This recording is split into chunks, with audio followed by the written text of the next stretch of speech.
Do not allow yourself to become arrogant, deceitful, or resentful. I might have the order wrong there, but that's the chapter.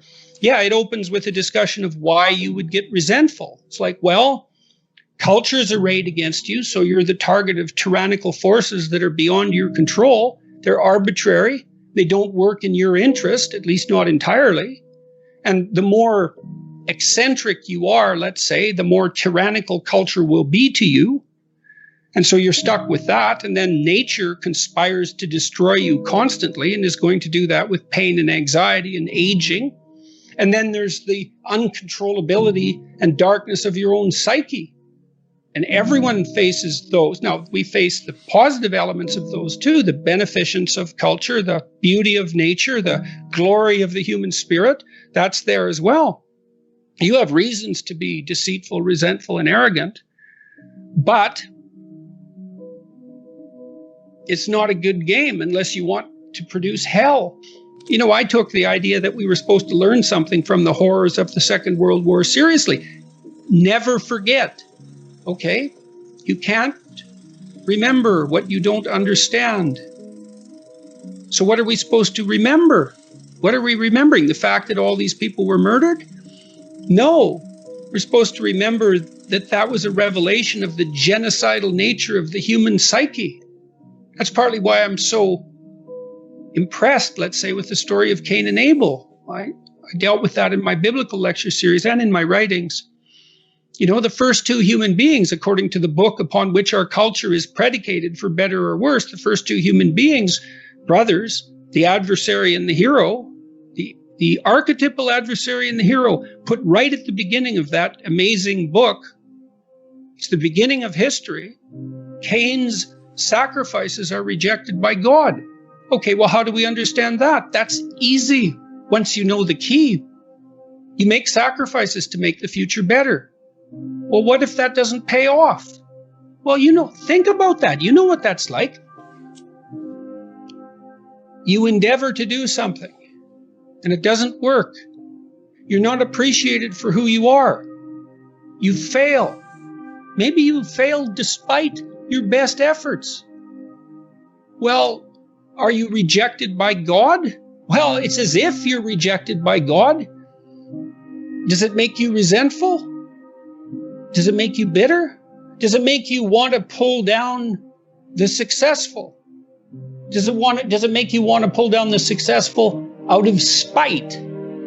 Does it make you want to pull down the successful out of cosmic spite? The answer to that happens to be yes. You shake your fist at God. You say, oh, I'm going to harm those whom you blessed.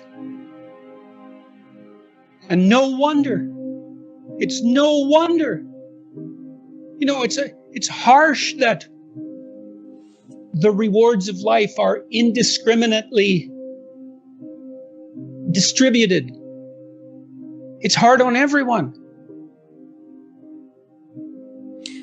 But it doesn't help. It doesn't help to become bitter. And it's not like I don't understand the temptation. I mean, I think part of the reason I get away with being so bloody preachy is because I'm talking to myself. You know, it's not like I don't put myself in the boat of the damned and lost. We have to strive not to be wretched. There's something that doesn't seem fair about that. Why couldn't we just be happy being who and what we are? Why is it that we're punished if we don't strive? Well, I don't know. We're negentropic organisms, right? I mean, we have to maintain this incredible complexity in the face of a dissipating universe. It requires effort. It's the second law of thermodynamics, I believe. That's why we have to strive. Well, why is the world constituted that way? I guess it's an infantile paradisal wish in some regard. Couldn't we just be rewarded for who we are? I can understand that. But I don't think that it works. I don't think that's how things function like that. And I don't think probably in the final analysis we really want them to. I don't know if anyone enjoys undeserved reward. You know, it feels kind of creepy. doesn't it, to be rewarded for something you didn't do? The positive emotion that we find sustaining is experienced in relationship to an unachieved goal. It's hope that drives us forward. We want something, and if we see ourselves moving towards that, then we're in the grip of the positive emotion that we find sustaining. It isn't the attainment. Attainment is satiating. Attainment shuts down the system that has been striving for that particular object of attainment. If you're hungry and you eat, you stop being hungry. Now, that's good because the hunger is gone, but that whole frame disappears. You can no longer strive within that frame, and you need a new frame to strive towards. And so technically, and this is well established as far as I'm concerned, we even know the drugs that people abuse, cocaine, let's say amphetamines, the ones that are potent sources of positive emotion, activate the system that regulates our emotional response to evidence that we're moving towards a desired goal. So cocaine, for example, is an exhilarating drug. It makes you feel that things are worthwhile because it hijacks the system that does indicate that things are worthwhile. So this is deeply, this striving aspect is deeply rooted in our biology, for obvious reasons. Pick something. Aim at it. As you move toward it, you'll get wiser. Then maybe your aim will change. That's okay. But at least it'll change in an informed way. It's like discipline yourself in one dimension. See what happens. The best we have might not always work. But it's still the best we have. And the fact that it might not work doesn't mean we should throw it away. If you stand up and do something correctly, people who care about that sort of thing will notice. They will notice and they will open doors for you. That's how the world works. Don't underestimate the utility of proper action. The goal for young people is to turn themselves into someone, for each person to turn themselves into a person who stands up straight and who pays attention and who can think and who can speak and who can act in relationship to the highest good they can conceive of. And that, I believe that that's a way of being that's noble enough so that if it's enacted, it also takes the sting out of the tragedy of life. There's something noble about bearing up under a heavy load. And human beings have a heavy load, there's no doubt about it. Now the question is, can you build yourself up into something that's strong enough to lift that without complaint and without corruption? Well, that's a noble goal. That's what young people should be doing. They should have a conception of who they could be. And that conception should be something like, if I could be like that, everything would be worthwhile. That's what you want to aim at, because you want to make everything worthwhile. And so do it. Money has done as much for you as it can do by the time you can pay your bills. It's like, well, define wealth. All right, that's easy. Heat in the winter. Air conditioning in the summer. Running water, right? Reliable shelter. And the provision of high quality food. Once you've got those, and then we could add to that, access to all the world's information. Okay, everyone has that virtually.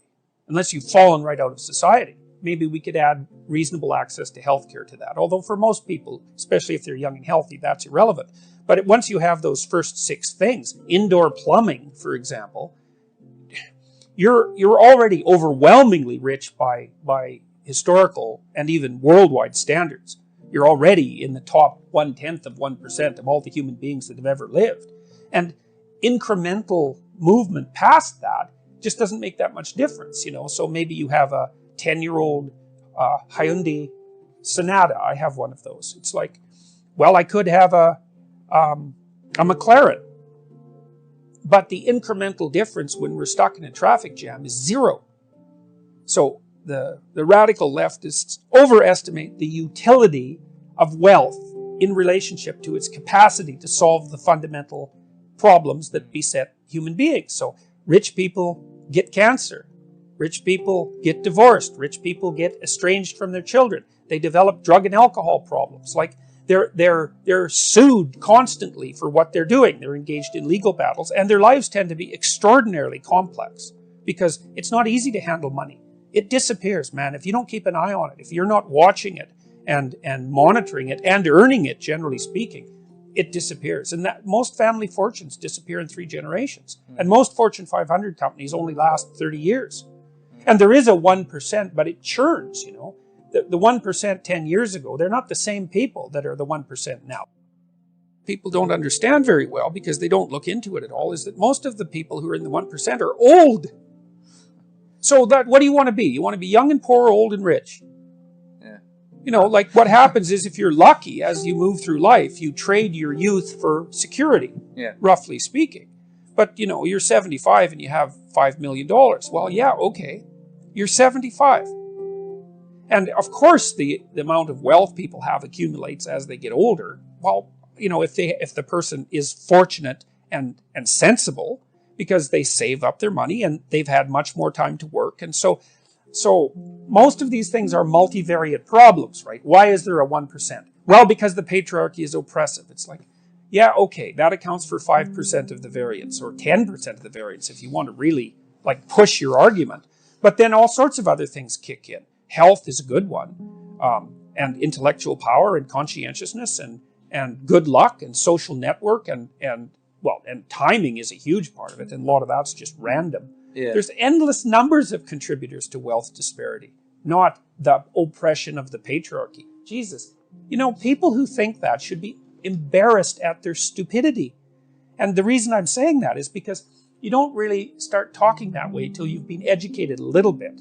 But to turn everything into a univariate problem, like a one variable problem, it's the hallmark of a tremendously ignorant and weak mind. Because things are complicated. And so are the solutions. Man, things are complicated enough, but the solutions are even worse.